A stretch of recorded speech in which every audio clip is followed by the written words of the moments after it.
பிரியாணிக்கு வேண்டி என்ன வேணாலும் பண்ணலாம். பிரியாணிக்கு வேண்டி உயிர வேணாலும் குடுக்கலாம். அப்பேற்பட்ட பிரியாணிய வல்லவனுக்கு புல்லு ஆயுதம்னு கடாயில பிரியாணி சமைச்சு இண்டக்ஷன்ல தம்க்கி விட்ட குட்டி ஸ்டோரிய தான் கேட்க போறீங்க. 100 கிராம் சிக்கன், 1 கிளாஸ் பிரியாணி அரிசி தான். குக்கர்லயும் பெருசா வைக்க முடியாது.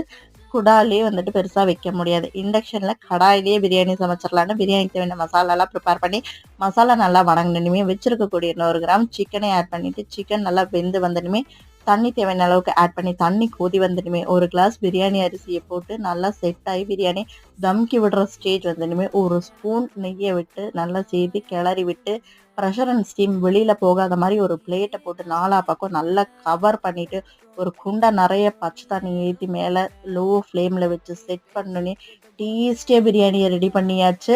பிரியாணி சாப்பிடணும் அப்படிங்கிற ஒரு வெறி மட்டும் மனசுல இருந்துச்சுன்னா எந்த சிச்சுவேஷன்லயும் எந்த மாதிரி இருந்தாலுமே இந்த பிரியாணி நம்ம சமைச்சு எடுத்துட முடியும். இந்த மாதிரி வீடியோஸ்க்கு நம்மளோட சேனலை சப்ஸ்கிரைப் பண்ணிக்கலாம். தேங்க்ஸ் ஃபார் வாட்சிங்.